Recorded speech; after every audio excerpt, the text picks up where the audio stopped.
Welcome back to Podcast Recovery, everyone. We are your hosts, David O. And Eric V. Today we are joined in studio, which it's been a while. I think Shelby was actually the last person we had in studio. Shelby was the last person we had in studio. We've been doing all like over the phone stuff for a while.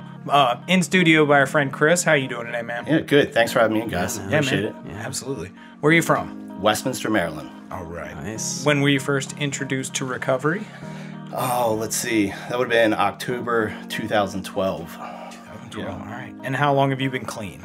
6 years. 6 years. Fantastic. Yeah. All right. Well, with all that out of the way, we're going to turn it over to you to share your story with us. So take her away. Okay, great. Thank you. Yeah, I guess I'll just start from the beginning. So I'm definitely someone, I was just thinking about this the other day.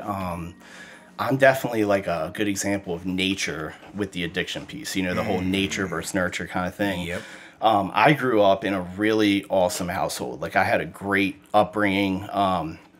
Really couldn't ask for anything more. I was given every opportunity to succeed. You know, my parents were together. All my needs were met. Most of my wants were met. It was just, I don't remember seeing anything or being exposed to anything when I was a kid that would have led to anything where my addiction took me, where my life went. It was just a really loving upbringing. I'm super grateful for that because I meet a lot of people through 12-step meetings that I go to that was not their experience. They had to deal with really rough stuff come up as a kid. I have a buddy of mine who smoked crack for the first time with his dad, like that kind of stuff. And that was the opposite of what my experience was. So I'm super grateful for that. And but it's funny because it's like regardless, I'm sitting here today. Regardless, I'm an addict. And it just turned out the same way. So I think that, if I had to look at something, I think there's something inside of me that resulted in the way that I am. But yeah, so that was like my upbringing. It was really cool. And but I remember from a young age just feeling different, and I hear that so much talking to people in recovery. I just felt different. I felt like I was always like the least cool kid out of all the kids that I hung out with. I felt like I didn't have as many friends as everybody else, and we were talking when I got here about allergies, right? And I have allergies, and my allergies were really bad when I was a kid, and it prevented me from doing things with other kids. Like I couldn't go outside at certain times. I remember there were some events that like had to do with school or some kind of extracurricular activity that had to do with going outside. My allergies were really bad, and I couldn't do that. So that right there made me feel less than. For the first time in a long time, the other day I was thinking about a situation where when I was younger, I went through this period of time where I would wake up in the middle of the night super confused and like talking gibberish and stuff, and would like leave my room and go find my parents, and it was like this weird thing. And that at one point in time prevented me from going on like some overnight trip outside with a bunch of people, So there was like things that kind of made me feel different. And I don't think that was a result of the way that anybody treated me or anything like that. I can look back now and see that I always had lots of friends. I always had some little girlfriend around. I always this was all my perception and things that were really in my mind. And I'm not sure where that came from. But when that was my perception, that was so real to me that, that's the way that I felt.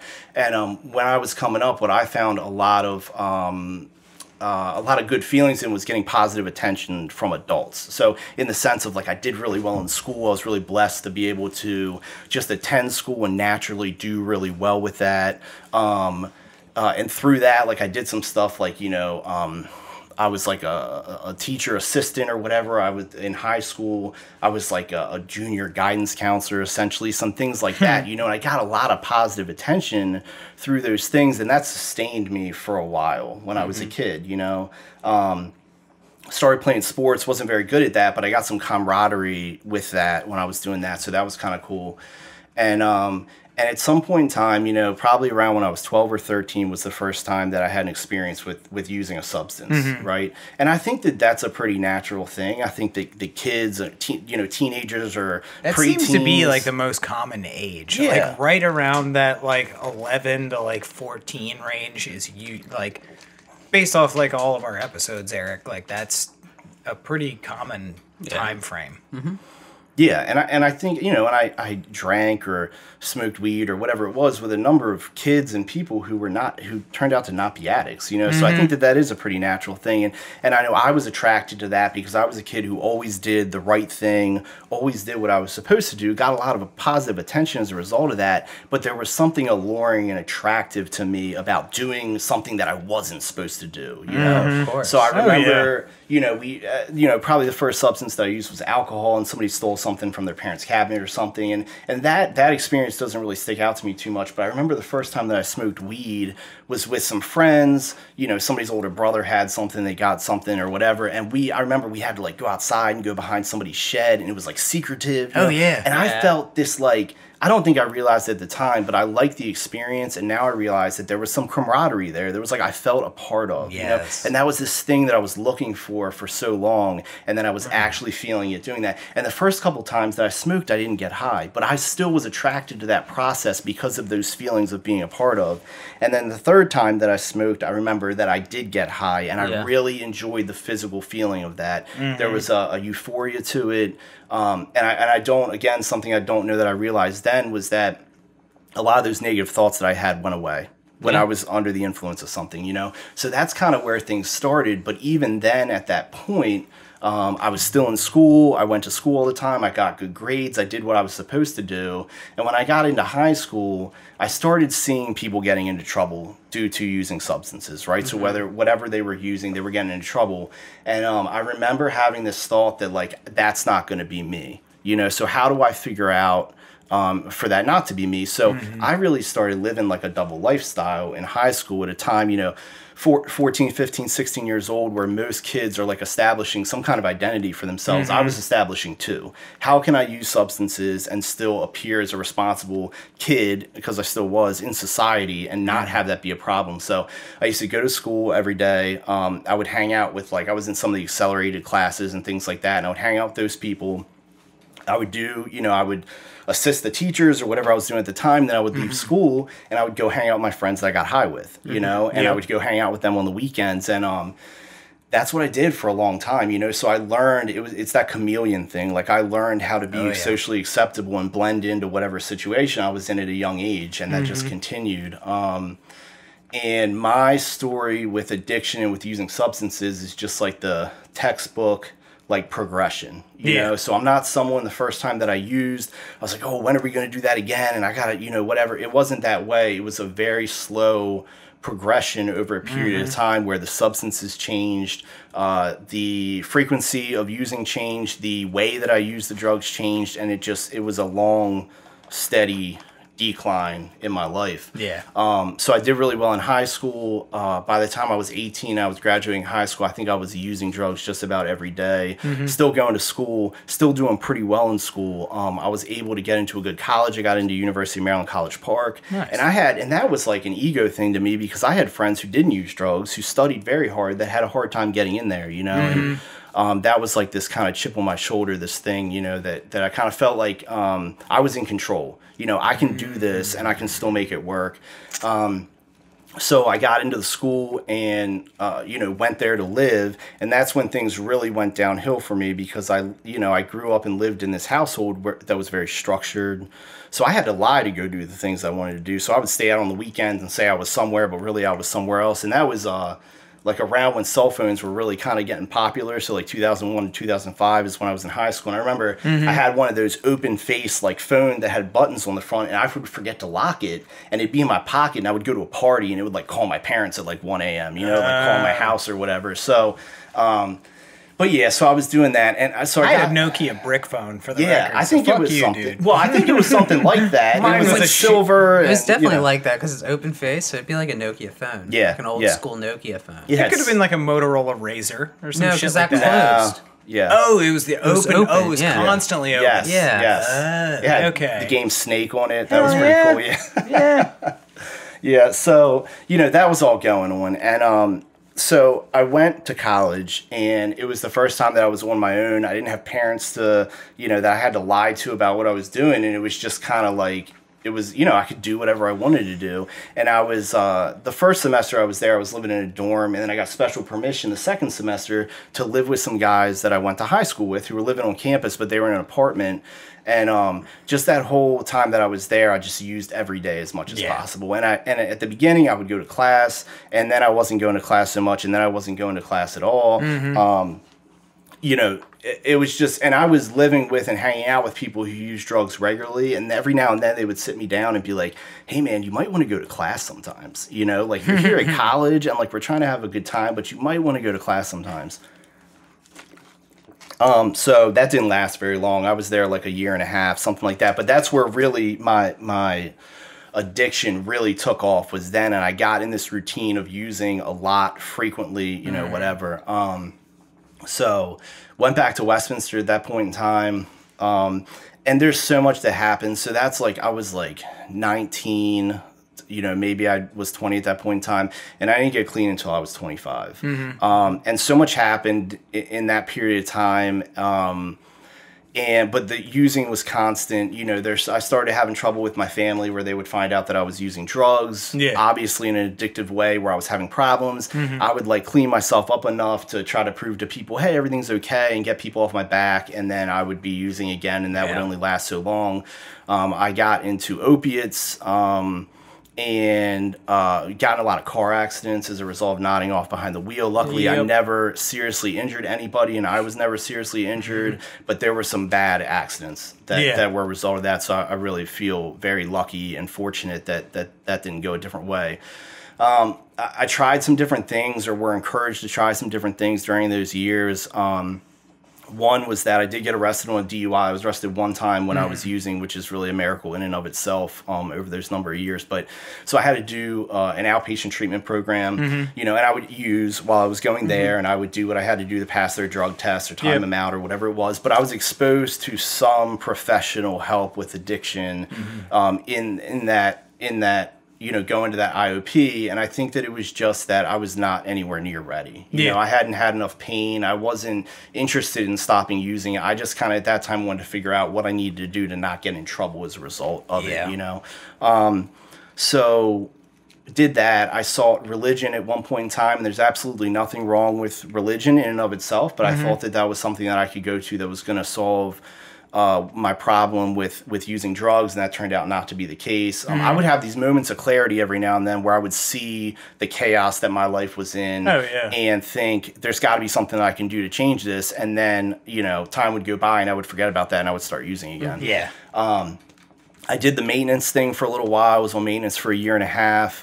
There were periods of time where I did better on that, and then there were periods of time where I just used that to get me by so I didn't get sick between using something else, And eventually what happened was in October of 2012, I was in a situation where I was living in Westminster. I was working in Annapolis, and I was in a bad spot yet again, which had happened before, where people in the family were finding out that I was using again. My bank account was in the red. All my credit cards were maxed out. I had payday loans out. I owed people money, so just a financial mess.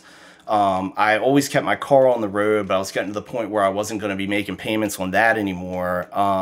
And there was just, I was getting ready to lose my job. I was getting ready to get kicked out of my place because, I was living at my parents' house, and we had talked about before that, I couldn't use drugs and live there. So it was just this thing, and I had been there before, but for some reason it kind of affected me in a different way. And I had one of those moments of clarity again after I'd gotten in another car accident, after I just got my car out of the shop from a previous one. And it was just a lot all at once. It was just really weighing down on me, and some kind of switch flipped in my head, and I was confronted by my mother about, my using and stuff, and instead of the lies, I just broke down and started crying, and I was just at a point where I didn't know what to do, but I was just at a place where there was some surrender going on there, where I was losing the will to fight that fight anymore. So they suggested that I go to an inpatient treatment facility, which is something that I hadn't done before. So I did that. And when I went in there, and it so happened that they had hospitals and institution meetings come in from a 12-step fellowship. And I had never been exposed to any kind of 12-step recovery before. And I'm kind of surprised, and I don't blame anybody, but I did the IOP thing. I had a doctor that I would see for this. The Suboxone was the replacement that I was on. Some different things like that. And I don't recall anybody ever suggesting a 12-step fellowship to me. Now, I don't know if they even did at that time that I would really go, but I had no clue. Like, I didn't know anybody that got clean. Like, the people that I used with, they either got locked up or they moved away, or there was always some kind of explanation as to why they weren't around anymore or why they weren't using anymore. It wasn't that anybody found recovery and was now living clean. You know, that wasn't the situation. So I was in the treatment facility, and they'd given me a piece of 12-step literature that I was reading and then attending the meetings of that 12-step fellowship that they were bringing into the facility. And it wasn't like, you know, the first meeting I was like, oh my gosh, this is awesome. But it was something that caught my attention. Like, they brought these people came in, right, volunteers in this 12-step program, and they shared their story with us. And I could relate at least a little bit to everything that I heard. Like, I couldn't relate to the whole thing of what people were talking about, like their exact story, but I related enough for it to give me a little bit of hope. And it had been so long since I had any hope that I would be able to do anything different with my life. I think at that point, I had pretty much resigned myself to, like, I'm either going to die from an overdose or in a car accident as a result of nodding out behind the wheel. And that's just, I kind of just resigned to that idea. So when these people came in and they had this message from this program, that gave me a lot of hope, you know? So when I got out of that facility, I started attending 12-step meetings. And through a series of events, there was someone who met me at my first meeting. He had heard of me through my parents, who attended a meeting to go check out what, like, 12-step recovery is, because they had no idea. This guy approached them in the meeting because it was his home group, and he knew that he had never seen these people before. So he approached them and said, hey, my name's so-and-so. Is there anything I can help you with? They explained the situation with me. I was getting out of the treatment facility on a Tuesday, and he said, hey, there's this meeting on Tuesday. Tell him to come. Here's my name and number. I will meet him there. You know, so that was a really cool thing. Nice. So I got to the meeting, met him. You can name drop him if you want. Yeah, I mean, a guy named Stephen B. Yeah, he's actually he's not around in this area anymore. I haven't talked to him in a little while, unfortunately. But yeah, he, you know, just helped me out so much. And he was just helping. He didn't even know what he was doing at the time. You know, it had such a profound impact on my introduction to recovery. It's absolutely amazing. And I really do my absolute best to do that for other people as much as I can. So I'm really big on talking to newcomers and trying to see if they have any questions, or just try to make them feel as welcome as possible, because I know it made a world of difference for me. So went to that first meeting, super uncomfortable, didn't really, I'd gotten the textbook for that fellowship and had read through that, so I guess I had some background information on how it worked, but had never sat in a meeting like that before. You know, sat there, talked to the guy afterwards, and in that meeting, I saw and talked to a guy who I used to use with, and he had a couple months clean at that point in time, and I was like, wow, I cannot believe that he's here, you know, and that gave me some hope. I took the suggestion of going to 90 meetings in 90 days. I went to a meeting the next night, which is a Wednesday. I went to a meeting on Thursday, and I ran into another guy that I had used with, and he had like 6 months clean, and he was giving out key tags at the meeting. And I was like, oh man. And it just really helped me to be comfortable there and feel like, man, if these guys can do this, then I can too, you know? First couple months, so I was going to the 90-90, you know, and I really took some suggestions. So I got a home group, I got the sponsor, I started hanging out with people in the program. I deleted all the numbers of people that I had. I actually changed my phone number so that people couldn't get a hold of me. You know, did that whole thing, was going to meetings regularly. I got a full-time job with like 45 days clean or something like that. I really... I don't know how long I had an obsession to use, but using was really on my mind for the first couple months that I was clean. And I just took the suggestions of like reaching out to people. I talked about it, whatever. And it's amazing how, like, when I'm feeling that way, or any kind of way, and any other manifestation of the disease of addiction, that if I just talk to somebody about it, it gets so much better, you know, if I just don't hold that in. So I did all those things, and I think, you know, the first year that I was clean was just like textbook recovery stuff. I really didn't have anything big that fell in my lap. I think near the end of that year, like, I started having car problems, which was something, I mean, I was used to that from when I was using and always got in car accidents, but I always had access to a car, and there was a time period where I didn't really have access to a car for a little bit, and that was a little difficult for me to deal with. But yeah, like, just utilized all the different aspects of the program, got through that first year. And then shortly after that, probably a couple months after I celebrated, my dad got really sick, right? So like my parents were like together when I was younger. They were always together, and I was living at their house at the time, like renting their basement from them. And he got sick. He had all this back pain. Like I remember coming home one night from after a meeting, and I'd gone out to eat afterwards. So it was really late when I got home. It was like midnight or something like that. And he was like crawling in the family room on the floor because he was in so much back pain he couldn't even stand up, you know. And he had some back pain before, but he got to a point where it was like, look, something's going on here. So he was going to some doctors. They were trying to figure it out. I think at some point in time they diagnosed him with like, you know, degenerative disc disease or something. They thought it was just a back problem. And it wasn't getting better. So eventually they did like a PET scan or whatever. And he had a tumor in his back that was pushing on his spinal column. And then another tumor between his heart and his lung on the one side. Stage 4 lung cancer. No symptoms prior to that, right off the bat. So that's not a good prognosis. No. I mean, right from there. But there was some thought like, well, he can get some treatment and do some things and maybe he'll get some time. So he did the radiation and the chemo and some different things. And but I think that was December of 13, and then he passed away April 20th of 2014. So that was 4 months, you know. So I remember the last time that I spoke to my father that he was like lucid was when I got my 18-month key tag, which was really cool, you know. And I'm so grateful that he got to see me clean. You know, he got to see me 18 months clean before he passed. And that was a really difficult situation for me, for my family. But the most important thing for me, well, one, I was able to show up for my family during that time. And two, I got through that clean, you know, through the help of people in recovery who reached out to me, who were willing to share their experience with me of dealing with death and recovery and not having to use over that. Because that thought crossed my mind at that time, you know, if I used and got high, who could really blame me? You know, my dad just died, you know, like, and it's at that time that I realized that I'm not staying clean for anybody but me. So it doesn't matter what judgment anybody would pass on me in any given situation. Like, I'm not staying clean for them. I'm staying clean for me. And it's not acceptable for me to go and use over this. You know, that's not what the solution is. So, and I'm grateful that I worked a solid first step before that event happened, because, you know, one thing that we talk about in the first step a lot of times in 12-step recovery is reservations. You know, people, sometimes it's very easy to have a reservation about someone that you care about or a family member passing away, you know. And we addressed that with my sponsor in the first step, and I'm grateful that I had a good grasp on that.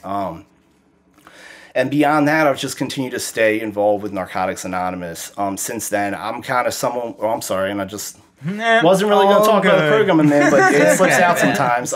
So I'm really someone who I believe in, like, if you stick with the basics, you don't have to go back to them. So I really try to do that as much as possible. So, like, I attend meetings regularly. I talk to my sponsor on a regular basis. It's interesting because my sponsor and I we kind of like text a lot.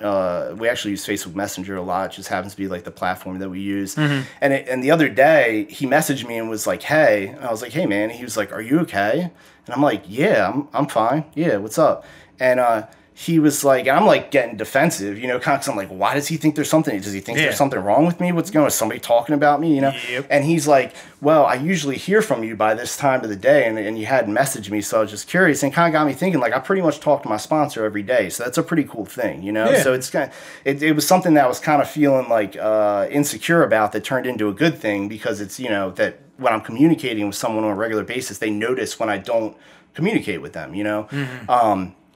I've worked, you know, through the 12 steps, and I've had an opportunity to really be involved a lot with sponsorship, which I'm grateful for, and it's a blessing, because I don't get to choose, like, oh, I'm going to sponsor you, right? Someone asks, generally in a 12-step program, like, someone asks you to sponsor them, and I've been asked to participate in that process a lot. And at this point in time, like, with 6 years clean, I've worked through the 12 steps, and I've also been able to help someone else work through the 12 steps that I sponsor, which is awesome. You know, that's a really cool thing. And there's a lot of pieces that I don't have any control over that have to come together for that to happen. So I'm just really grateful, you know, for that process. Super involved in service work. You know, that's a big thing for me. I feel like I owe my program a debt that can never be repaid. And something that we talk about, or at least in the program that I go to, is that, like, there are no dues or fees. You know, you don't have to pay anything. But, like, I feel like I have a personal debt to that program, that the program gave me a solution, a way out of this life-threatening dilemma. I really don't feel like I'd be alive today if I wasn't introduced to recovery when I was. Yeah.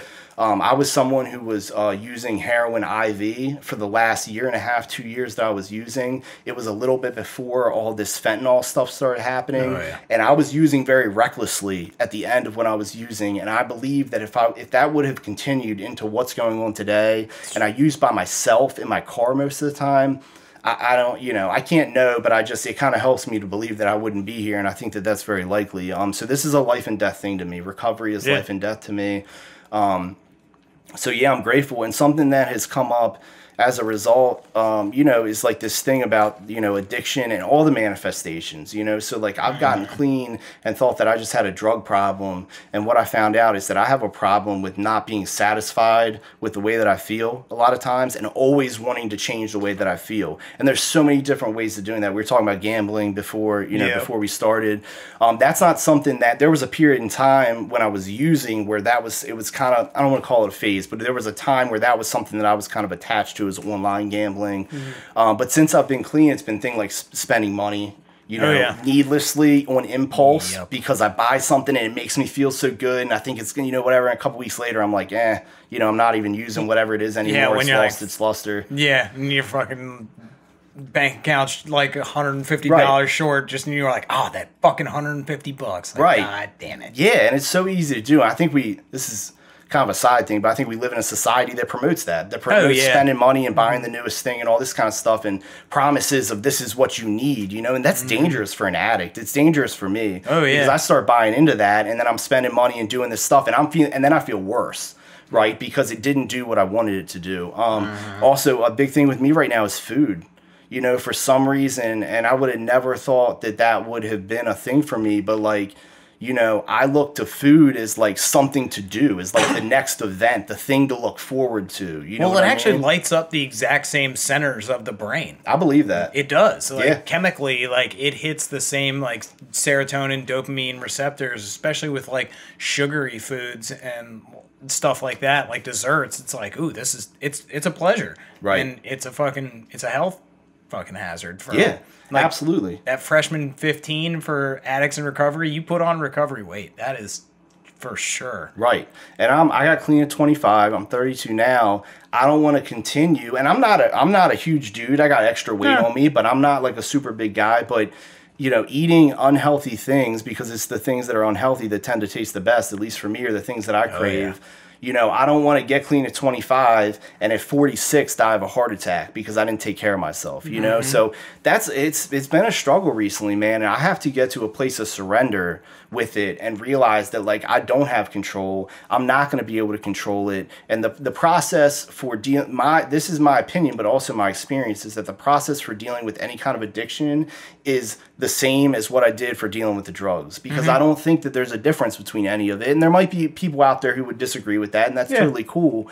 But I believe that it is the same core thing that it just expresses itself in so many different ways, and it's the stuff that I can't practice total abstinence with that's the hardest to deal with for me. The food or the money. Like with the drugs, I can just stop using drugs. I used to smoke cigarettes. With cigarettes, I just quit smoking cigarettes, and and it's not just I just quit. It was difficult, but I can practice 100% abstinence with those things. Whereas with food and money and things like that, it's like you gotta eat and you gotta spend money in a society like this, So that's more to be revealed with that kind of stuff, but that's going to be up to me. And I've talked to my sponsor about that before. I've talked to other people about it, so, but there's a process there of just surrender and letting go and realizing that there are aspects of my life that are and could become even more unmanageable as a result of that, So, but I'm just super grateful today. I'm so glad that I found recovery.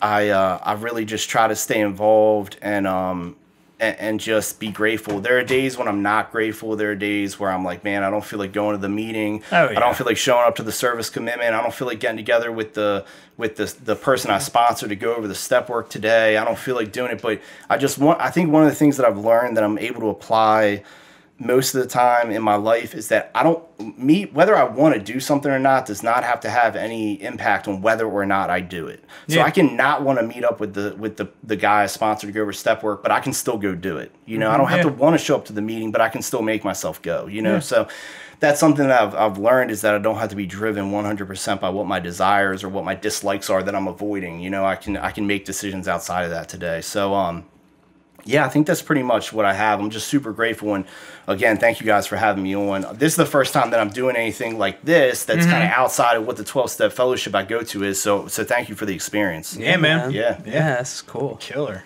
That's cool. We definitely have some questions for you. I'm going to start because you started last time. So fuck you, Eric. Whatever, man.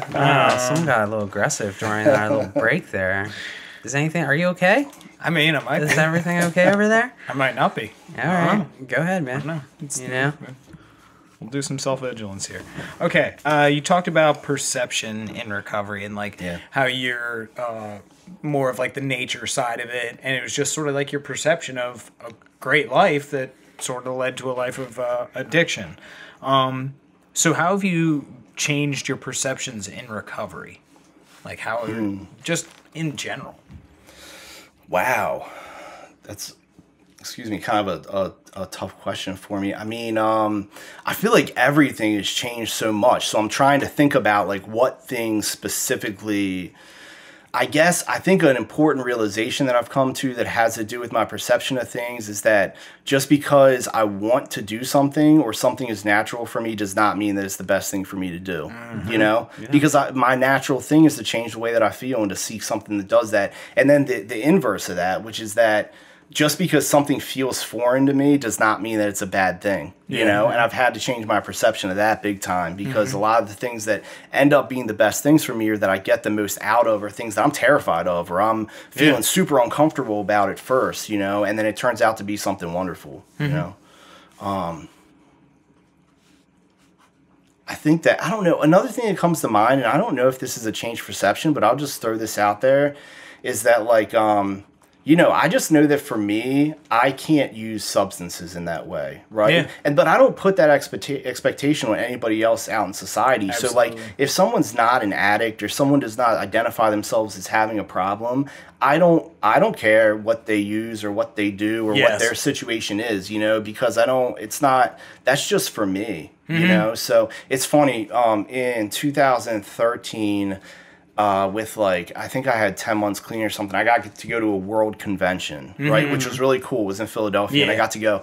And I had this experience where we went out for ice cream one night near where the convention was. And we went in and we all had like convention badges on. So we went in this ice cream parlor or whatever it was. And this guy saw the badges and he, you know, they're right next to a convention center. So that's something that happens frequently. And he's like, oh, what convention are you here for? And I told him, and obviously the fellowship's about drugs. So he was like, oh, that's cool. He's like, are you for or against?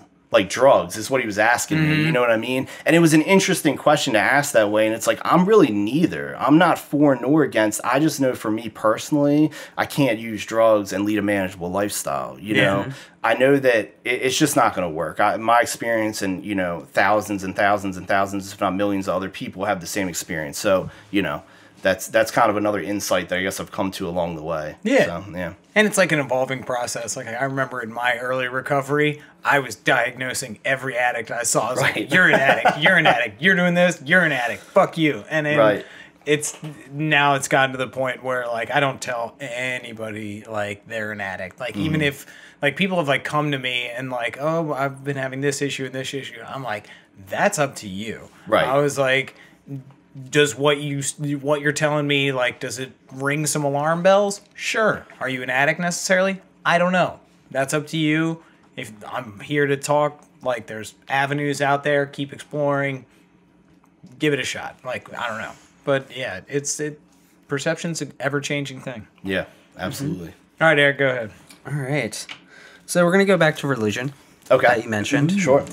And this is kind of a two-part question.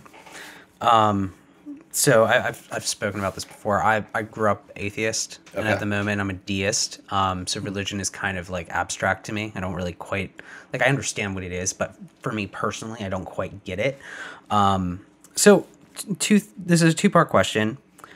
why did you think religion was the solution in active addiction? And then also, why didn't it work? Okay, sure. So I think that why I thought that would be a solution was kind of twofold. So one, just the general thought. I think there's just stereotypical thought that like religion and also just spirituality in general, or this belief in something greater than myself of a spiritual nature is good. And I felt like I was at times when I had those moments of clarity, I felt that I was lost in my life, and maybe this could be a guiding light for me. Also, it turns out that there are people in my family who are religious and who are very steadfast in their faith, and that has brought them a lot of peace and a lot of comfort, I would say, you know, and that was something that was not forced on me when I was a kid. I went to church sometimes, kind of normal family stuff, I would say, probably that's some people have experienced. So I just felt like it was just something that came up in my head that was just like, oh, I should go do this, you know? So I read, and then it almost, so I read, you know, a book, and then it almost made me feel worse because it wasn't clicking, you know, it wasn't like, and that's always been my experience with religion, and not necessarily any particular one, but just in general, I've always felt like, hey, this seems kind of cool, and I kind of, at times I've wished that I could get into something like that, but it's not settling in my mind somewhere. There's just not, there's a lot of questions, and there's a lot of stuff going on where it's not natural for me, you know? So I guess that also answers kind of why that wasn't the solution, is that it wasn't something that really touched down in my heart, that kind of settled in me, that I felt like I had really any connection to, I would say. So that's kind of been a journey for me since I've been in 12-step recovery, which is the vast majority of which are spiritual based, right? And a lot of them say you can have whatever higher power or God of your understanding that you want. It can be whatever, you know, all this kind of stuff. And that's been a journey for me, you know, because I don't really identify with any certain religion, really. There's kind of a path that's more, I think of as more of as a psychology than a religion, that I kind of get down with the most, and that I use a lot of things from that, but I'm not really settled into any one individual thing. So that's really been a journey for me that I'm still very much in the middle of, and trying to figure out, what do I believe, what don't I believe, you know? So it's interesting. Cool. Right. Yeah. I have a follow-up to that, because you said something really interesting. And this is gonna be a roundtable discussion real quick. So in our 12-step fellowships, there's a level of emphasis on a God of your understanding, higher power of your understanding. And nowadays, like Eric said, like he was raised like atheist, agnostic, whatever. And there's people who come into the rooms with a problem with God. Or a problem with a higher power, and sometimes that word can drive them out of the rooms. So what do we all feel about removing that word, just the God word, from that, like that fellowship? Like, what would that do? You want to go first? You want me to go? Go ahead. I'll touch on it first. There's a few things I don't like about the word. It's not just the fact that I didn't grow up with God, right? And but God is very, you know, it's very Christian. So, you know, or Judeo-Christian. It's not everyone doesn't refer to God, in quotations, as God. Yeah. So there's that issue. And then you know, and even in some of the stuff I read, you know, from fellowships, like different fellowships, is like, it says you know, we're allowed to choose whatever we want to choose. But if it's not in this, like, in this specific box, supernatural-esque type of concept, then you're wrong. So I don't know, because I mean, I've done the higher power thing as like, you know, and at my anniversary, I openly shared I don't have a higher power. That's just how it works now. Like, I don't have one. And I'm okay with that. And, you know, it's okay if someone's not okay with that. But, like, it works for me. Like, and, you know, that's fine. But I don't know, because it does work for some people. I would just like a more inclusive word. It's not really the fact of, like, someone like me who didn't grow up with it. It's more of, like, someone who's, like, you know, Muslim or Hindu, or like, you know, Buddhist, or like another religion, and they need to like feel a part of, and like they're not. Yeah. You know, it's more about inclusion. Like, fuck me, I don't care. Like, I've gotten over it. It's been years. Like, whatever, use whatever word you want. It's fine. But, you know, let's be inclusive. Yes. I mean, because, you know, I've shared about this with, like, the big book in particular. Like, update that shit. Yeah. I'm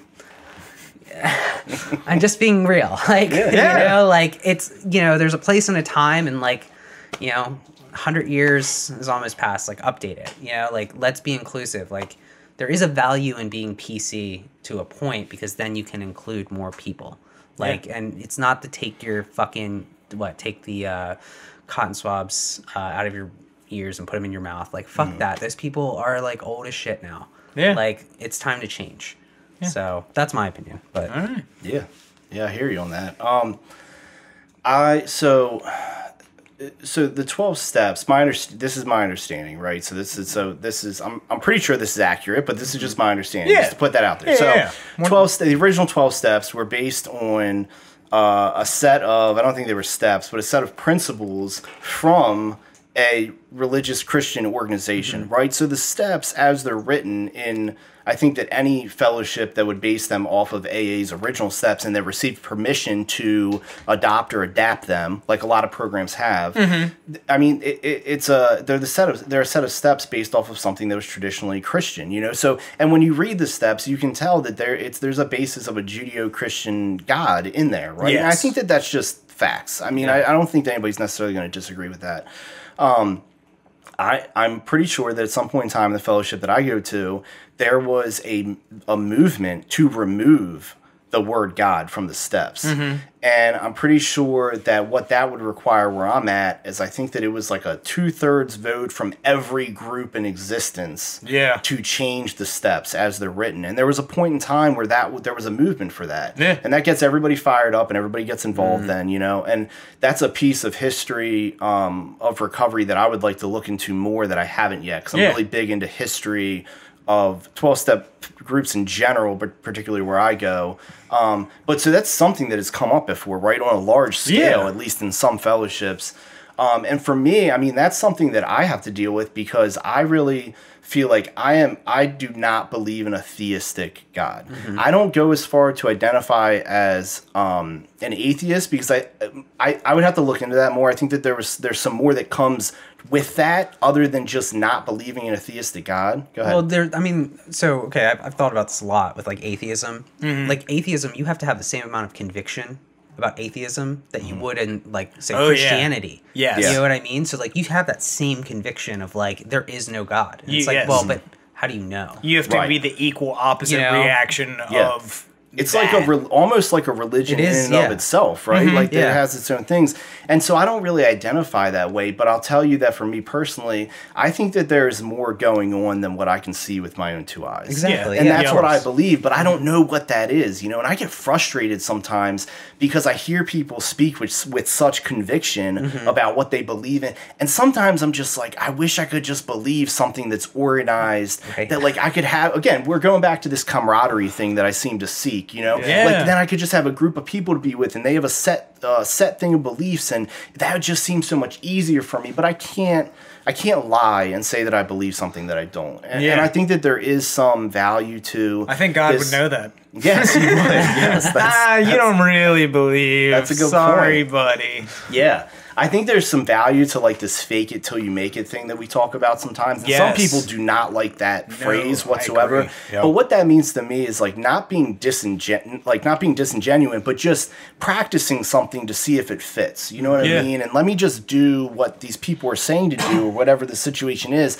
and see if that feels right on me. You know, and I've done that before with some different religions and things, and it just didn't feel right on me, so I'm not there right now. But what I was getting at is that, you know, the steps are written a certain way. So even with my own, the steps are really written with a theistic God in mind. So even with my beliefs or my lack of beliefs or my changing beliefs, you know, evolving, I've had to figure out how to make that work for me, you know. But so for me with the steps, I would say that I really like spiritual principles, you know. That's a higher power for me. Because I think so, like the second step, you know, says we came to believe that a power greater than ourselves could restore us to sanity. To me, a higher power is just anything outside of myself. It doesn't have to have this super spiritual connotation to it. And this is just where I'm at with it, is that the baseline of the second step for me is that I need help, and it's going to come from outside of myself, whether that's the fellowship, a certain person, a meeting, spiritual principles, whatever it is. So I've really, in the context of working the steps, I've used spiritual principles and some kind of force that oversees things or that's out there that I don't really understand too much. I kind of incorporate those two things, and I've found success with working the steps through that. Yeah. So that's been helpful to me. Yeah. You know. So I have a question. Just real quick. I was thinking about this before actually the like you came over today, the podcast. Like so with self, right? Because there are programs that focus on self and like subscribe to self. So let's say, you know, we all know step one. You know, we were powerless over our addiction, that our lives have become unmanageable. I would go as far as to say there's a step 0 in that you had to make a choice and an admittance to the fact that like you have a problem and you're making a choice of trying something else. Now, wouldn't that come from like an, you know, self or like an innate choice or something innate like in your like self of being able to like make that choice and to like change your life? Because you're doing something before you ever hit step 1. Like you are like admitting that you're an addict and you're making a choice to change. I'm raising my hand. I know, yeah. I always feel like I'm the teacher here for you. Let's be honest. I know myself enough to know that you're more mature than I am. Anyway, well, that goes into the whole actual manifestation of a thought. Because there's like the preconception stage, and then there's like the actual conception stage. But before, like, I think it's preconception, realization, and then actual conception, and then action. Yeah. And those are like the 4 steps of like everything that happens, period. So for recovery, yeah, I guess step 0 would be sort of that like preconception notion. Because there were times in addiction, of course, where I was fucked up, and I was like, oh, maybe I got a problem. And then I was like, yeah, I got a problem, but I'm going to do some cocaine about it. Like, there were definitely those times when it was preconception of something that was probably going to come later on down the road, but I didn't have a full grasp of it because I was a fucking 19-year-old fuck off. Like, I wanted to do some cocaine and acid at the time. Of course, but there is a choice before recovery. So I'm talking even just recovery. Like before you actually start your recovery journey, you make a choice right before then. Yeah. You know? Yeah, before I actually walk through the doors of a fucking meeting, I made a decision before that to go to the meeting. Yes. Yeah. Yes. So, yeah, I suppose there is a step 0. I don't know. It's just something I've been throwing around with a few years, thinking about. Yeah. Okay. Well, and I want to answer my own question real quick. Of course you do. With the whole God thing. Of course you do. Well, because, number one, anybody out there who is listening, you are not married to your beliefs. And even if you are married, you can get a fucking divorce. And like you can separate ways. You do not, just because you make a choice, and like what Kris was saying, like trying something out. If you want to try out some yoga and it doesn't work for you, stop fucking going to yoga. Like you want to try this church or that synagogue or that temple or whatever, try it out. By all means, try it. There's all the literature is out there. Read it. Find what works for you. Because that's what I had to do in my own personal recovery. Like I read probably the biggest 3 religions. Like I read the Bible, I read the Quran, and I read the Eightfold Path of Buddhism to see what I liked, what spoke to my spirit, and personally, none of them did. It was a few years of sort of just blindly believing in spiritual principles, which is a more like ethereal, esoteric kind of higher power. And then in recent years, it became like a neo-paganism type Norse mythology based ethos. Like I started believing in the nine noble virtues that they had, that they practiced in their lives, and I got laughed at by people in 12-step recovery. Like when I brought it to them, I'm like, hey man, these are the 9 noble virtues, and like, which are basically just spiritual principles. Right. And in that religion or spirituality, it's like, hey, do these things and you'll have a good life. It's not thou shalt not. It's just like, hey, if you practice loyalty and truthfulness and like honesty, these things your life will get better.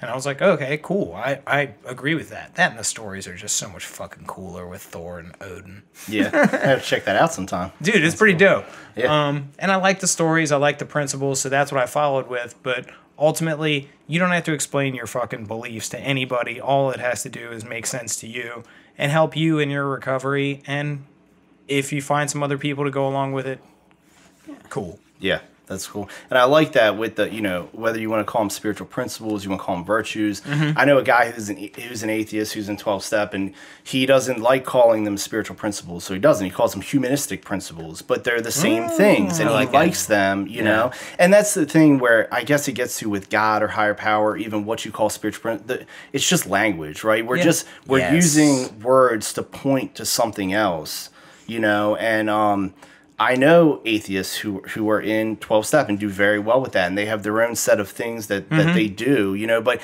I guess for me, it's like this is something that's been very like prevalent for me recently. Is like I don't know why it feels good to be honest at times, and why it feels good to be kind to someone, or why it feels good to be loving, or whatever, these spiritual principles. But they do make me feel good, and it's interesting to me, why is that, and why does that seem to be a lot of other people's experiences? And I guess to a degree, whatever there is behind that, or why we are wired that way, is kind of like, I think of that as a higher power. Like, what is behind that? And I don't know what that is, and I don't know that I'll ever necessarily find out what that is, but it's an interesting thing, you know? It's like the energy we were talking about earlier, the collective consciousness. Yeah, I like that. I like that kind of thing. Yeah. All right. Cool. Fantastic. Moving on. Cool. Take it away, Eric. All right. So I only have another 1 or 2 left. Okay, this is something I'm always interested in. I got a whole rack of them. Well, I know, dude, but you know, time. Don't be a slave to time, buddy. So it's just a contract. Describe. So you took a sponsee through the 12 steps, right? And that's awesome. Like I've gone through the steps twice with my sponsor, and now he's like, you need to find a sponsee and go through the steps with them. Like there's no reason for us to keep doing this again and again. So like, so I'm curious, what is that like spiritual awakening that, you know, and I know we just talked about spiritual and like whatever, but like spiritual awakening from going through the steps with a sponsee compared to the spiritual awakening of going through the steps with the sponsor? That's a good question. Yeah, I think it's great. I mean, first of all, it's just great. I mean, I really do. You know, I mentioned that there are times when like maybe I don't in that moment feel like going and getting together with someone, and that's just me being lazy in the moment. You know, I get it. The whole experience though is just wonderful, and I'm so grateful, like I said, to have been exposed to that.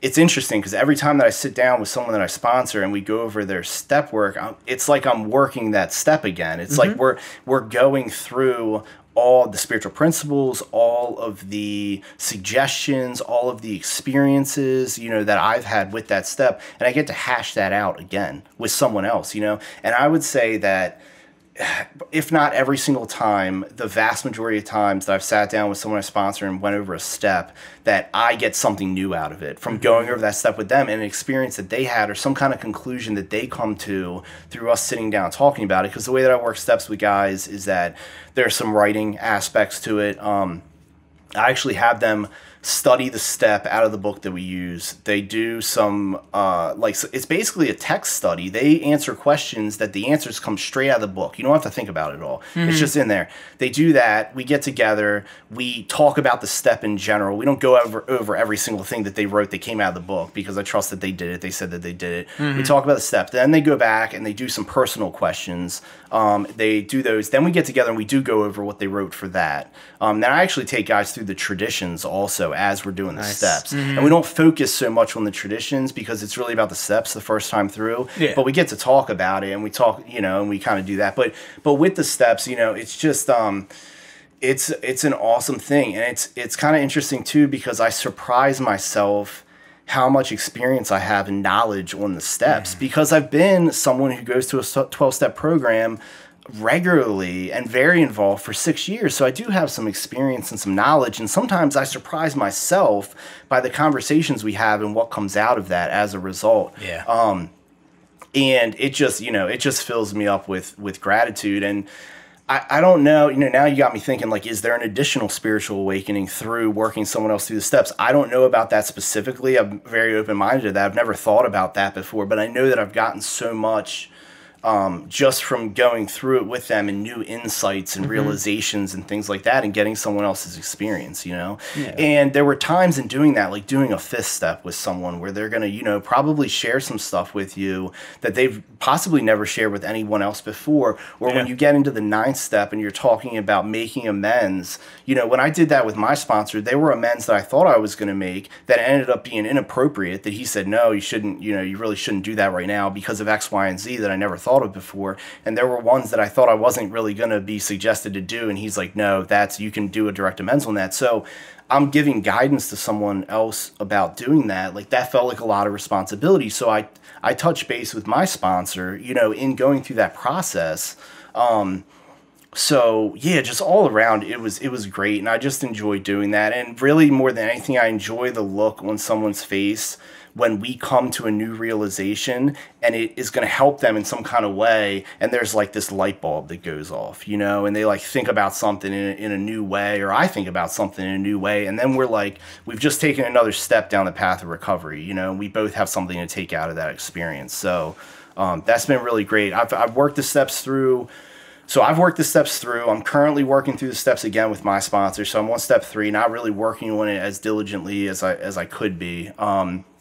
And I've worked one person all the way through the steps. He's now working through the steps, and he's getting ready to lap me because he did, because he's on step 4 now again. You know, he's just all about that. And I have some other guys that I work with that we've worked some steps with, but just one person that I've worked all the way through with thus far. That's awesome, dude. Yeah. That's so fucking cool. Yeah. All right. Well, I'm going to do a quick stock question just because we're on the topic. You have to choose 1 out of 12. What is your favorite step? Favorite step, I think step 2 that I was talking about, because I think that, I mean, it's so hard, like, you know, my brain automatically goes to, you said favorite, and I'm thinking what's the most important one, you know, because that's like this association I make. But the second step, I feel like, is my favorite because I think it makes everything else so much easier. And in the program that I'm in, there's this part in the second step where it talks about, you know, some of us passed over this step with a minimum of concern only to find out that the rest of the steps wouldn't work unless we worked this step thoroughly. Or that's not an exact quote, but it's something to that effect. And it just goes back to what I was talking about before. Like, I believe the second step is about, I need help, and it's got to come from somewhere outside of myself. You know, even if in whatever realm, even if we're talking about some other recovery program or whatever, like, I obviously don't have all the information that I need to change the way that I'm living, or I would have just done that on my own, you know? So spiritual, not spiritual, whatever, I just need something outside of myself. And I'm so grateful that I've come to that realization of it, because it's helped me out in so many different situations that, like, it's okay to ask for help. I'm supposed to ask for help. This is what I need to do. And it's really when I stop asking for help that I'm really going to be in trouble, you know? And I also like that steps that way, because I feel like it could be, and I've sponsored a guy who was an atheist before, and we got to the second step, and that's where we stopped, unfortunately. But there's an aspect to that where, like, an atheist can do that I just need help from something outside of myself, the meetings, the people, whatever. It doesn't have to be the spiritual thing, although it is generally spiritual in nature for most people, and that's the way it's set up. But, like, I mean, we don't tell people you have to believe in a God to be a member of whatever program it is. That's not what it is. So there's a lot of different aspects, but I think the second step is my favorite. Fantastic. Yeah. Nice. Yeah. I'm just going to say something that'll kind of bring this full circle real quick. We were just talking about interpretations and how we're giving power to language. One of our recent speakers has talked about how one word change in the second step, I liked it a lot. They said could restore us to clarity. instead of sanity. Okay. They were like, we weren't insane. We were just like unclear, and our perception was fucking off. Okay, yeah. So like when I heard that, I was like, oh, that's really cool. Like it was a different take on it. I liked it. Yeah. Just based was off cool. of one word, and I was like, that's awesome. Sure. All right. Now, not stock question. How did you learn to process your grief in recovery through that whole process with your dad? It's a good question, because everybody experiences grief in their own way. And I've seen that particularly with, you know, and this isn't a secret. You had Shelby on here recently. I listened to some of that podcast, but she, you know, she's experienced loss. Oh, yeah. You know, and that's my girlfriend. We've been together for 5 years, you know, now. So I've seen how she dealt with her own loss in her own way. My friends, you know, people that I know, my family through the death of my father. That process was painful, but I have found that I don't seem to be someone who holds on to that naturally. So I don't know. I didn't have to put a lot of work into that process of grieving. I also don't think that I ignored it. You know, I don't think I like packed it away and didn't want to deal with it, because I hear people talk about that. Yeah. I don't think that I did that, but it was difficult. You know, I've cried about it. I cried when it was going on. I really kind of lost it at my dad's, he was cremated, and we ended up having a memorial thing for it. Instead of like a funeral and all that, we just had a memorial. And I mean, I lost it. I was crying a lot and just in kind of bad shape with that. And I think that was cathartic though in doing that. And it was a good experience. But you know, people die, you know, and I don't know if I just have some kind of, and I don't want to call it a realistic view on it, because I feel like I don't want to make someone else's view on it, like act like if you struggle with death that you're not realistic. I don't want to put that out there, because that's not what I mean by that. But it's just like, you know, I grieved and I was upset about it, and it was sad, and I wish that he was here. And there's been plenty of times since he's been gone that I've had experiences where I was like, man, I wish my dad was here. He'd really enjoy doing this with me. And I didn't develop the best relationship with him over the years, because he was real involved with me when I was a kid. And then when I became like, you know, a young man or whatever, I had started using drugs, and I was not interested with hanging out with my dad. I felt like he was like a loser. I thought he was like, you know, a dork. Like he was a real corny. He always had these corny jokes. I'm like, Dad, you know, come on, man. Dad like, jokes are the best. Yeah, he was good at those. And But yeah, it's an interesting question, because it just kind of happened for me. I don't, you know, I just went through the process. There's no right or wrong answer. I just want to. Yeah, it's all subjective. I just want to hear your. It's come up a lot recently though with people who like I've seen have long grieving processes with things, and like it's almost like an alien or foreign concept to me that like. Almost like, why didn't I struggle with that more? You know, why didn't I? And again, but it's everybody has their own process, and it's not a right or wrong. Yeah. But I will trick myself into believing that there's something wrong with me if I didn't go through something like someone else did, you know, which is not true. But part of the process of staying clean with that was reaching out to people, being honest about what was going on with me. And since then, I have been able to look at the memory of my father, you know, with a lot of gratitude that he was my father and that he raised me and that he was an excellent, you know, there's a lot of people who met my dad who were like, he was the nicest guy I ever met in my life. You know, there are a lot of people who would say that, and that's quite a compliment, you know? So yeah, I just took it like a step at a time with that, and it was a pretty smooth process for me. But who knows, the next time that there's some kind of major passing or it might not go that way. That's the other thing that I try to keep in mind, is that I don't want to get complacent in the process, kind of thinking that I'm safe and that that's not something that's really going to be hard on me, because I don't know what's going to happen at any given time with any given experience, you know? So I try to keep that in mind. I've honestly never thought about that, how different deaths can have different grieving processes. Yeah. Interesting. All right, Eric. Okay. Do we get one more piece? One more piece, That's what that. and then that's what that dad groan was. Then we get the Twitter question. Damn it! Now I gotta come up with a good one.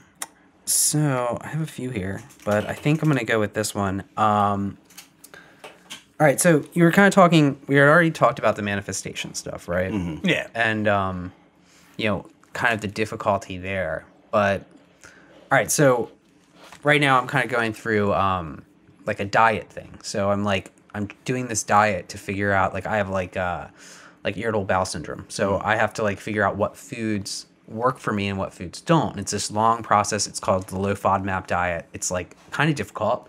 I have a feeling you're about to steal my question. Keep going. But it's a little bit difficult to like, you know, and it takes a lot of control and a lot of willpower to be like, all right, well, I can't eat this. And then when you figure out something you can't eat, like I've tried wheat 3 times and like every time it fucks me up. And as much as I fucking hate it, because I do, I'm like, it can't fucking be wheat. I have to accept that it's fucking wheat. And like I have like an intolerance to wheat, and that's like really fucking lame, and I'm really upset about it, because it sucks. But my question is like, especially with food, because like, you know, how are you approaching this current manifestation of your addiction with the tools that you've learned from recovery, but then also it's not abstinence, it's balance. Right. So like, how are you like taking those tools and adjusting them to the current manifestation of your addiction? Yeah. This went in a whole new direction that's way more intellectual than my question. Keep going. Sorry. So yeah, that's a good, and it's interesting as you say, it's not abstinence, it's balance. But so what I started doing was I believe that all the principles of the current program that I'm in, I can apply to this manifestation of addiction and be successful. But I also know that additional help isn't necessarily the worst thing. So at this point in time, I've done some research into some other fellowships who attack this issue head on and primarily.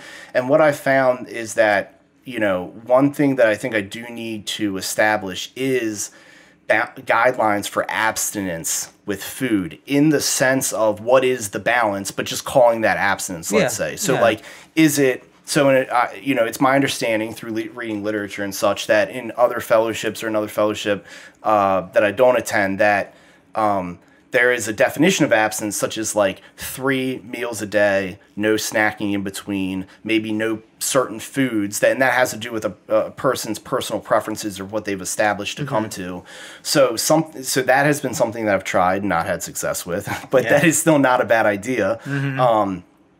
Ultimately, I think that for me, it's that I have this thing where I seem to always need something to look forward to. And I'm just now coming to a realization of that my brain, the way that it works is I'm always like, okay, I just got done with work. What am I doing next? I just got done with this. What am I doing next? And food seems to fit into that space really well. Yeah. That I can just say, oh, well, I'm going to go get something, or I'm going to go make something, or I'm going to go whatever. And it has nothing to do with how I feel. It doesn't matter if I'm sad or down. It doesn't matter if I'm neutral. It doesn't matter if I'm happy. Because I've talked to people about this before, and they have said like, oh, well, like, are you feeling bad all the time? Is that why you kind of feel like you like eat like not in a way that you feel like is appropriate? No, it's any time. It's the same thing with the drug use. I didn't just use drugs when I didn't feel good. I used drugs all the time because I was in a kind of a habit of doing that.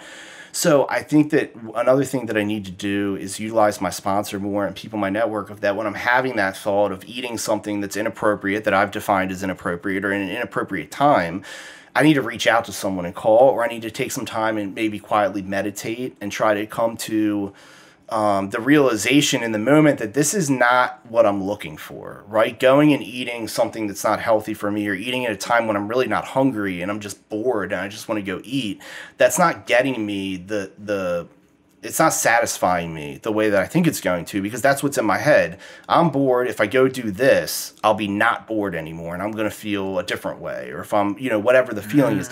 But I don't think about that in the moment. But the bad times are when I realize that, and just like anything else, I say, fuck it, I'm going to go do it anyway. You know, and that is, I think, a definition of insanity. You know, I think I've always, like, in my mind, there's 3 definitions of insanity as far as like my program. One is doing the same thing over and over again, expecting different results, right? Knowing that I'm doing the same. The second thing is knowing exactly what the results are going to be, and knowing that they're not good, and saying, fuck it, I'm going to do it anyway, which is what I did in that situation. And I think the third one is thinking that I'm going to take anything like outside of myself, and that it's really in any lasting form going to change the way that I feel. That there's a solution there, like, because I'll convince myself that there's a solution in buying something, eating something, doing this, doing that, but there's really no solution there. It's just instant gratification, you know, and I'm seeking a satisfaction that's not really going to be there. So those are all things that I need to apply. And it's again, it's up to me, you know, how much pain do I want to go through with it? You know, how much suffering do I want to deal with until I'm willing to put the effort in and know that like I don't need to eat really bad foods for me that taste really good to get by. Food should not be an event of pleasure. It should be an event of I need to eat to sustain my body, you know, and that's all it is. But it's turned into something else for me, and you know that needs to be addressed, you know. So, and I have good days and bad days with that, good weeks and bad weeks, you know. So, but yeah, that's kind of where I'm at with it, if that answers the question. Definitely. Okay, That's fantastic. By the way, that's going to be the title of his episode, The 3 Definitions of Insanity. Cool. Because I've never heard all 3 of those, and I love the fuck out of them. I do like them, yeah. I like the shit out of all of them. Because you always hear the fucking one, stock one, doing the same thing, expect different results. Right. But the other 2, I hadn't heard those, and they're 100% right. Yeah. 100%. And I think those are all in the literature in some way, shape, or form. Yeah, maybe not like explicitly like this is number 3, you know, but at some point in time, yeah. Yeah, nice. It's interesting. That was really well worded. And Eric's limiting me to 1 question, so I'm going to cheat and combine 2 questions. Okay. Here at Podcast Recovery, we're all about exploring our recovery avenues, whatever they are, spiritually, program-wise, whatever. So what is the importance of exploring all your options of recovery, either within your program or outside your program? And also, what does recovery mean to you? Okay, so I think it's important to explore, particularly if I'm not, this is kind of a tricky thing, but like if I'm not getting the results that I need, you know, I think that it's important to explore other avenues. But I think that there's, you know, another side to that where, you know, am I really putting in the effort? Am I taking the suggestions? Am I really doing everything that I can be doing before I blame it on, well, this isn't working for me, so I need to go explore something else. But I've also found just within like the same program, so the program that I go to, there have been times where exploring more and learning about more, even within that program, has helped me through periods of complacency. You know, so I'm someone who I really like learning about history, like I talked about. And so I got into that and I kind of stopped a little bit. And then I found myself kind of complacent in my recovery. And I got back into learning about the history piece. And it really helped me to kind of you know, spark that flame again for me for recovery, because I'm really involved, but I go through periods of time where it's not so easy to be really involved because kind of my desire to do more than what is absolutely necessary, you know, dwindles, you know, so I have to find something. As far as exploring outside, I don't know. I kind of have this thing, and I'm going to be honest about this, and I haven't really thought or talked about this too much, but it's come up at times. You know, I really believe that everything that I need can be found in the program that I go to. So I don't go, and I'm not saying it's at this point in time, it's not for me to go to a number of different 12-step fellowships or a number of different fellowships. And I think part of that with me is that I don't have the time to be, I want to be fully involved wherever I'm at and get all the aspects and all the help. And we talked about that before we started. There was another program that's not a 12-step program, but it's a recovery program based on spirituality that I enjoy. And I kind of distanced myself from that, not because I didn't like it, but just because I couldn't be fully involved with what was going on in there because I didn't have the time to, you know, so, and I don't half-ass 2 things, whole-ass 1 thing. Yeah, and I don't know, sometimes I think, like, am I being too strict and stringent with that, you know, so I don't know, more to be revealed there, more to explore with that. But yeah, I've, you know, thus far found what I needed where I'm at, so I don't do a lot of that, but I do believe that if I ever were to do that, or anybody else does that, I always encourage people to respect wherever you're at, whenever you're there, right? So generally, different programs have a certain lingo or language that they use. They have certain concepts as far as like the way that they believe stuff. And I think that should be respected, you know, when you're in that house and when you're in a different house, respect, you know, or at least that's how I'd like to carry myself. Yeah, you know? No, I completely agree. I like that. With what does recovery mean to me? I think that recovery, I'm just going to go with like a textbook definition on it, is like, you know, a change in attitudes and ideas. I mean, it's just my whole perception, and it kind of goes back to a previous question about perceptions and how has that changed.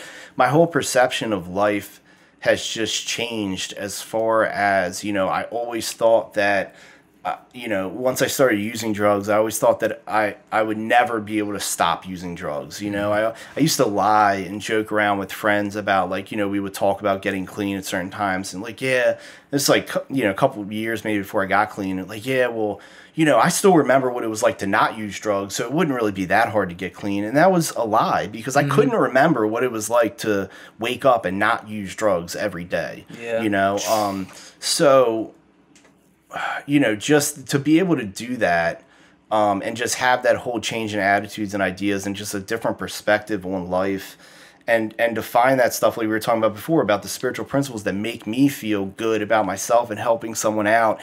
You know, I was like walking down the street today, and I have a neighbor who I don't know really, except I'm walking my dogs and I say hi to her when she's up there, and her grass is like massively overgrown, you know? And I don't know what the situation is there, but I asked her, like, hey, do you want me to cut your grass for you? Like, if you need, I don't really want to cut her grass. Like, I don't physically want to do that, but I see someone who's kind of in like some need, maybe, because I didn't know what the situation was. Yeah. And when I offered to, even though like part of me was like, don't fucking do that, don't offer to go cut her grass, then you're gonna have to do it if she says yeah, you know. But she appreciated that, and that made me feel good, you know. And I would have never thought that anything like that was important or gratifying or the way that I wanted to live my life when I was using drugs every day. I didn't care about anything like that, you know? Yeah. And just some stuff, just the change, there's just been a radical change in my existence and the way that I look at life today. And I think that that's all a result of recovery, you know? Yeah. So. All right. Cool. Perfect.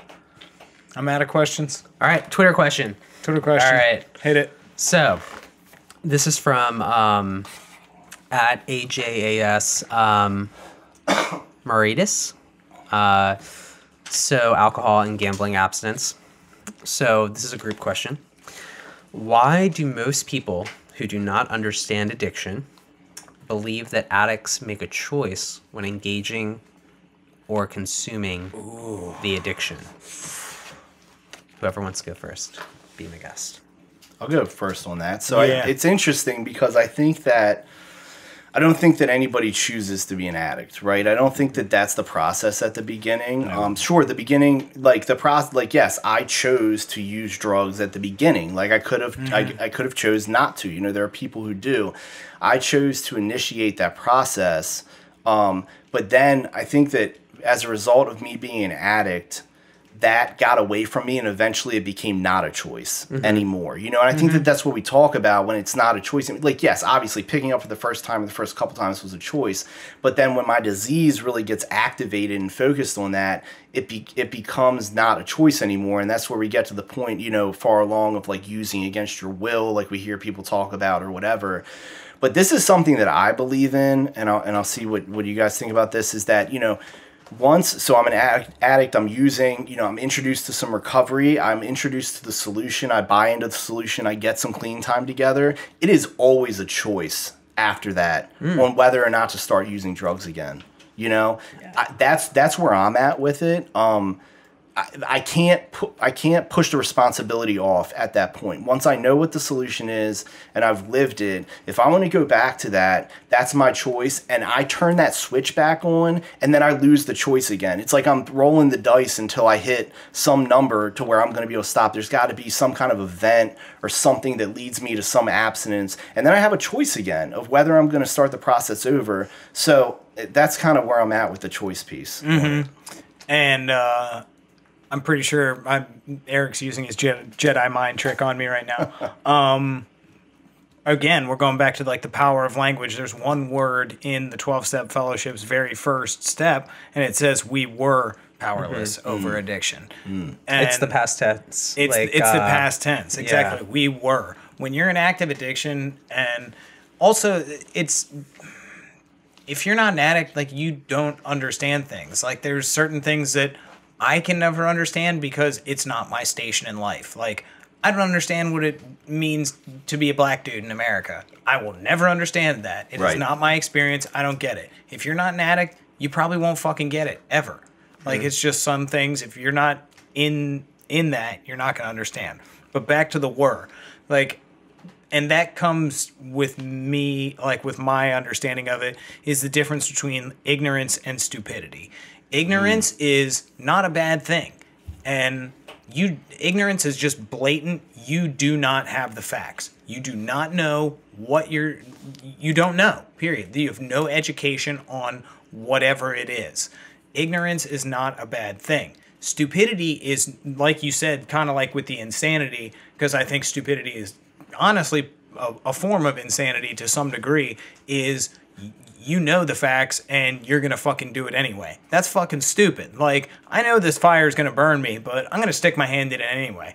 Like, that's you being fucking stupid. You know the drugs are going to do this and you're going to do it anyway. That's fucking stupidity. Like, and especially after coming into recovery for me, it's like, hey, like, look back. Let's do these steps. Let's write this stuff down. Look where you ended up because of this.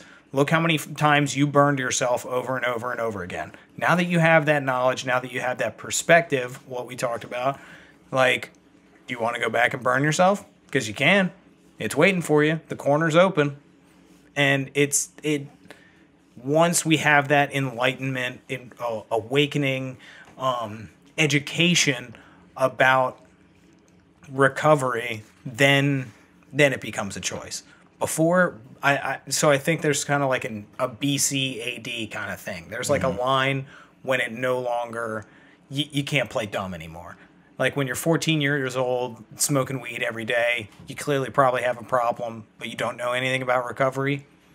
Yeah, it's not necessarily a choice, but you don't know that there's anything better out there for you. As soon as the evidence is there that something is better out there for you, and you go back, then you're making a choice to fuck yourself up, and you're gonna get burned. Mm-hmm. Eric, what you got? So, I mean, if we're looking at this from a macro view, of, you know, looking at kind of like, I'm looking at the question like, you know, a lot of this comes down to education and like reform on what people understand addiction to be, and that it isn't a moral deficiency, instead it's a mental illness. Yes. And like, I think that's where you kind of can like get stuck in a trap with people, you know, who have a certain set of values or were brought up a certain way. They're not going to see addiction as a mental illness, because that's just not how it was.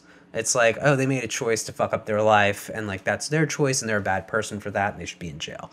But as time, you know, moves on, like, you know, I think through education and awareness, you know, like the end the stigma sort of stuff, like you can kind of, you know, educate people who aren't addicts to understand that this is a mental illness. It's a disease, or I prefer to say an illness. But, you know, that I think a lot of it's education, just like kind of educating people on what addiction is. And we also had to like realize that like the way we dealt with mental illnesses and addiction not all that long ago was fucking crazy. I mean, lobotomies were kind of effective though, you know, if you think about it, like that's exactly where I was going. Like they were doing lobotomies. They were removing parts of people's brains in the 40s and 50s because of addiction, because of mental health. Like my mom was born in 1951. They were still performing lobotomies. My grandparents lived through that. That is not that fucking long ago. And it's kind of terrifying if you think about it. It's kind of terrifying. Yeah, that was only like 60, 70 years ago. Yeah. That's not even a century old that we were taking addicts and removing parts of their brain because of this. So have we come a long way? Yes. Is there still a long way to go forward? Yes. But yeah, 100% education and just vigilance. Yeah, man. Yeah, and I've talked to some people, you know, who don't like the disease concept on addiction, you know, and are about the choice and this and that.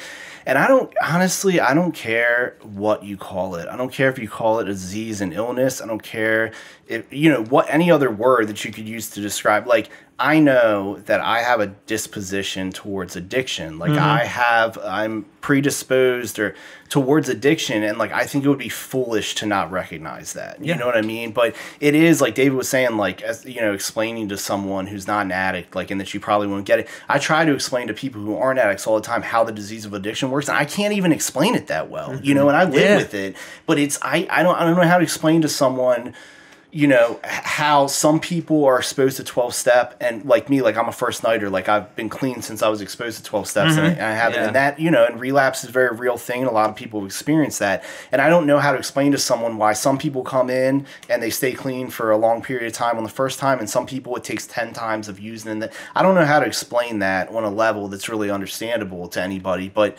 it's a difficult thing to talk about in general, you know, because you can't really, it's not an exact science, it's not something that you can, you know, point directly at necessarily. Yeah. So. And anybody who's out there is listening, neither of the three of us are fucking experts.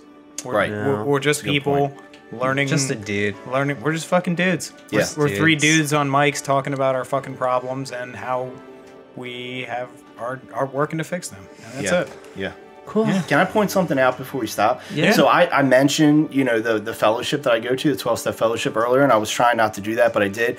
But there's nothing wrong with that in this forum. And I just wanted to throw that out there to any listeners who might have questions about that or anything. You know, when a lot of the 12-step programs have traditions, they have an 11th tradition that talks about personal anonymity at the level of press, radio, and films. I would group what this podcast is in with press, radio, and films. However, nobody's seeing my face, my last initials being used, and that's it. So I'm maintaining personal anonymity. So there's nothing wrong with anybody doing that. Now, if I was on a news program and my face was being shown, or I was on something like that, or I was on a radio show or something where my last name was used, I can talk about my recovery. It just wouldn't be appropriate for me to talk specifically about what fellowship I belong to. But just wanted to throw that out there because I think that there's a lot of confusion around that.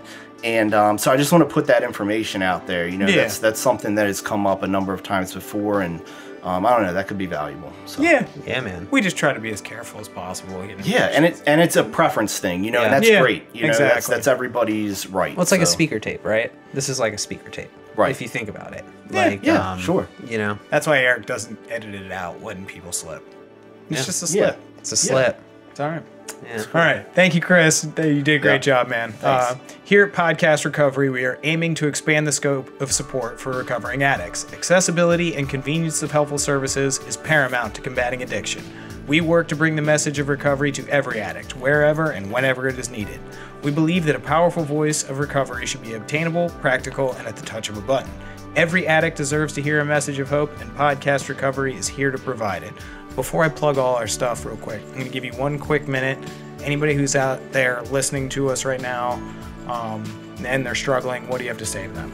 Yeah, there's a solution out there. There is help out there. There are so many of us who have been in the same or very similar place to where you're at. Please reach out. 12-step programs, any other recovery programs. I think that with the help of each other, we can get through anything and change is possible. So perfect. All right. Well, everybody, follow us on Twitter, listen to our episodes, like, share, subscribe, ask us questions, come join us as a speaker, but most importantly, everybody out there, stay safe and stay clean.